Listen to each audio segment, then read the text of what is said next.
안녕하십니까. 이번에 병렬 처리 기말 프로젝트 쿠다를 이용한 활성성 분석 병렬화를 맡게 된 21학번 김시환이라고 합니다. 우선 발표의 목차는 다음과 같습니다. 먼저 개념을 간단하게 소개를 하고 데이터셋을 구성을 어떻게 했는지 그리고 예제를 한번 풀어보고 CPU와 GPU의 설계 차이, 결과표를 비교한 다음 마지막으로 결론과 한계를 정리를 하고 내용을 마치도록 하겠습니다. 우선 활성성 분석의 개념입니다. 이 개념 같은 경우에는 지난번 주제 선정 발표에서 한번 다뤘었던 내용이기 때문에 좀 최대한 빨리 넘어가겠습니다. 이제 리브 베리어블 애널시스, 변수의 현재 값이 이후 실행 경로에서 다시 사용이 되는지를 계산하는 알고리즘입니다. 이 활성성 분석에서는 변수를 크게 use, def, in, out 이렇게 네 가지로 구분을 하고요. in 같은 경우에는 블록에 진입할 때 살아있는 활성화되어 있는 변수 집합, out은 블록을 빠져나간 직후에 활성화되어 있는 변수 집합을 의미합니다. 저희가 이번 프로젝트에서 구현할 부분은 이 use와 def는 제공이 되어 있고 in과 out을 구하는 것을 목표로 하고 있습니다. 네. out과 in의 공식은 다음과 같습니다. in 같은 경우에는 다음 블록에 이 특이하게 활성성 분석은 뒤쪽에서부터 이렇게 역으로 올라오면서 계산을 하게 되는데요. out은 다음에 이어질 블록들의 in들의 집합, 그리고 in 같은 경우는 out 빼기 def, 그리고 u의 use의 합집합이다. 이렇게 구성이 되어 있습니다. 네. 그리고 그 다음엔 데이터셋의 구성입니다. 뭐 데이터셋 같은 경우는 저는 찾지를 못해서 한번 코드를 직접 만들어 봤는데요. 데이터셋을 이제 관리를 할 때 조금 더 편하게 관리하기 위해서 변수의 개수, 블록의 개수, 그리고 컨트롤 플로우 그래프의 어떤 그 구조 유형 이런 것들을 조금 더 관리하기 편하게 config.txt라는 파일을 따로 만들어서 해당 파일에 입력을 한 설정이 실제 데이터셋에도 반영이 되게끔 그렇게 코드를 생성을 했습니다. CFG 타입에는 크게 네 가지가 있습니다. 이 컨트롤 플로우 그래프는 크게 이제 체인, 브랜치, 루프, 랜덤 이렇게 네 가지로 구성을 해봤는데요. 체인 같은 경우에는 그냥 단순하게 순차적으로 쭉 이루어지는 그런 흔하디 흔한 그런 구조고요. 브랜치 같은 경우에는 이제 if문이나 이런 것처럼 한 번에 여러 분기로 쪼개지는 그런 그래프.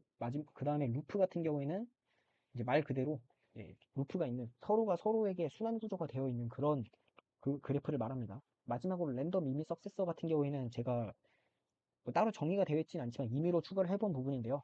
이 실험을 해봤을 때 랜덤 같은 경우에 조금 정답이 나오지 않고 계속 이 에러가 많이 발생을 해서 실험을 할 때는 이 랜덤 설정은 배제를 하고 이 체인과 브랜치 루프를 기준으로 실험을 테스트를 진행을 해봤습니다. 그 다음에 이번엔 간단한 예제풀이를 한번 해보겠습니다. 이거는 이 왼쪽의 예제는 제가 데이터셋 코드를 이용을 해서 생성을 한 데이터입니다. 이 블록의 개수 4개, 변수 개수 4개를 컨피그에서 지정을 했고요. 컨피그에서 각각 지정을 했고 컨트롤 플로우 그래프의 타입은 체인으로 구성을 했습니다. 해당 그래프를 블록들을 이렇게 연결을 시켜보면 이 왼쪽에 오른쪽에 있는 이 그래프가 나오게 됩니다. 그래서 아웃과 인의 공식으로 계산해보면 블록 3부터 계산을 한번 해보겠습니다. 네. 블록 3 같은 경우에는 석세서가 없으니까 당연히 아웃은 공집합일 거고요. 그리고 인도 당연히 공집합이 될 거고요. 네. 블록 3의 아웃과 인이 전부 공집합이고 그럼 V2도 그 아웃과 인 정보를 이용해서 또 구하고 V1도 V2에서 구한 이 아웃과 인의 정보를 이용해서 구하고 이렇게 체인적으로 쭉 연쇄적으로 구하다 보면 결과가 이렇게 나오게 됩니다. B0의 in, out, B1의 in, out, B2의 in, out, B3의 in, out 이렇게 나오게 됩니다. 네. 그 다음에 이제 GPU의 버전 설계 및 CPU의 버전과의 차이를 한번 설명을 해드리도록 하겠습니다. CPU 같은 경우에는 old in, old out을 구하면 그 값을 다시 갱신을 하면서 계속해서 반복적으로 계산을 하게 됩니다. 반대로 이제 GPU 같은 경우에는 베이직 블록과 유닛 32, 이 32 워드 이용해서 비트셋 단위로 계산을 하게 되고요. 이 자코비 스타일 그 루프 이터레이션을 이용을 해서 조금 더 빠르게 그 병렬적으로 구성을 해봤습니다. 네, 병렬화 포인트는 크게 블록, 스레드, 워드, 그리고 유닛 32 비트셋 이렇게 구성이 되어 있습니다. 변수 같은 경우에는 변수의 개수를 지정을 하면 뭐 변수 0부터 변수 n-1개 이런 식으로 지정이 되고요.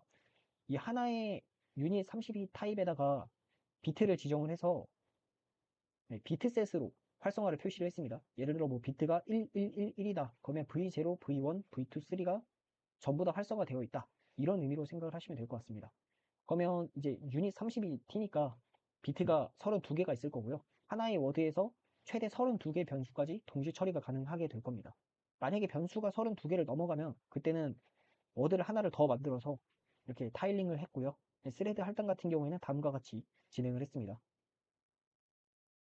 그 다음에 메모리 사용 버전입니다.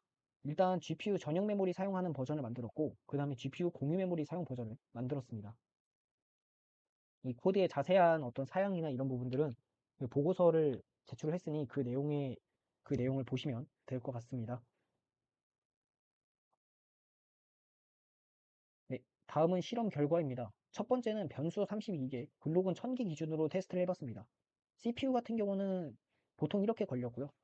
네, 결과는 다음과 같이 나왔습니다. 우선 몇 가지 좀 특이할 점을 말해보자면 공유 메모리랑 GPU 메모리의 이 성능 차이가 생각보다 그렇게 많이 나지 않는다. 이것을 확인할 수 있고요. 그 다음에 이 컨트롤 플로우 타입 중에서는 루프가 아무래도 가장 많이 걸리게 된다. 이렇게 시간이 나왔습니다. 그 다음은 변수의 개수는 32개 고정, 그리고 블록의 개수를 10,000개로 한번 늘려봤습니다. 네. 브랜치는 이렇게 418, 체인은 330, 루프는 1150 이런 식으로 나왔습니다. 이 또 특이할 점은 CPU 시간은 블록이 10배로 늘어나면서 시간도 거의 10배 언저리로 늘어났습니다. 네, 여기 같은 경우에 브랜치에 44초, 44ms가 걸렸는데 이 브랜치에는 또 418이 걸리는 식으로 이 블록 개수가 증가함에 따라서 거의 비례하듯이 증가를 하는 것을 볼 수 있었고요. 반면에 GPU 전용 메모리 같은 경우에는 블록의 개수가 늘어났음에도 불구하고 시간이 큰 차이가 나지 않는 것을 볼 수 있습니다. 이는 GPU가 블록의 개수보다는 이 변수의 개수에 더 영향을 많이 받기 때문인데요. 이 CPU 버전은 이 각각의 블록들을 선형적으로 계산을 하기 때문에 블록의 개수가 10배가 늘어나면 당연히 시간도 그만큼 늘어날 수밖에 없습니다. 반면에 GPU 같은 경우는 이 블록보다는 변수의 개수에 영향을 더 많이 받게 되는데요. 그것을 테스트해 본 게 이겁니다. 이번에는 CPU를 빼고 GPU만 이용을 해서 테스트를 했고요. 변수의 개수는 64개로 늘린 다음에 테스트를 했습니다. 네. 그래서 체인 같은 경우는 이만큼 나왔고요. 변수의 개수를 두 배로 늘렸더니 시간이 아까 전에는 별 차이가 없었는데 이번엔 조금 증가를 한 모습을 볼 수 있고요. 제가 실험 결과에는 실지 않았지만 128개로 변수 개수를 늘리면 이 미리세컨드 1을 넘게 됩니다. GPU 전용 메모리의 경우. 하지만 이번에도 역시 GPU 전용 메모리 버전과 이 GPU 공유 메모리 버전의 시간 차이가 생각보다 그렇게 크지 않다. 이런 결과를 나오게 됐습니다. 마지막으로 위 표를 정리한 내용들은 다음과 같습니다. 브랜치 체인 루프, 브랜치 체인 루프 하고 이제 속도가 얼만큼 상승이 됐느냐 이렇게 다뤄봤고요. 계산하는 방법은 GPU의 시간 분의 CPU의 시간 이런 식으로 해서 배수로 측정을 한번 해봤습니다. 확실히 공유 메모리가 조금 더 빠르긴 한데 사실 그렇게 유의미한 차이라고 할 정도는 아니다라는 것을 볼 수가 있었습니다. 자, 결론입니다. 결론은 우선은 LBA 활성성 분석의 픽스드 포인트 계산을 후다 기반으로 병렬화를 했고요. 이제 베이직 블록을 역순으로 아웃부터 인으로 그리고 가장 아래쪽에 있는 끝쪽에 있는 블록부터 역순으로 계산을 한다. 그렇게 말을 했었고요. 의는 이제 컴파일러 분석 과정에 이제 쿠다 병렬화 대상을 모델링을 했고요. 그래서 리브 베리어블 어널리시스가 어느 정도 GPU 병렬 처리에 의해서 속도가 향상될 수 있다. 이런 것들을 확인해 봤습니다. 마지막으로 한계점인데요. 우선은 작은 입력에 대해서는 당연히 이익이 줄어들 수도 있고요. GPU의 픽스드 포인트 이터레이션 자체를 제거하지는 못합니다. 오히려 반복 횟수는 GPU가 더 많습니다. 네. 그리고 체인 루프에서는 이터레이션 수가 성능에 큰 영향을 주고요. 마지막으로 이 쉐어드 메모리. 이게 사실 가장 중요한 요소인데 쉐어드 메모리의 최적화 효과가 제한적이었다는 점이 가장 큰 한계였던 것 같습니다. 네, 빨라지기는 했습니다만 이 쉐어드 메모리에 올린 데이터가 충분히 재사용되지 않으면 쉐어드 메모리를 사용하는 이점이 많이 줄어들게 됩니다. 이때 이제 저희가 테스트했던 부분으로는 이 재사용성이 좀 많이 낮아서 이런 결과가 나온 것으로 추측을 해봅니다. 따라서 나중에는 이제 와프 퍼 블럭, 뭐 이런 여러 가지 추가적인 최적화 방향도 고려를 해볼 수 있게 됐습니다. 네, 감사합니다.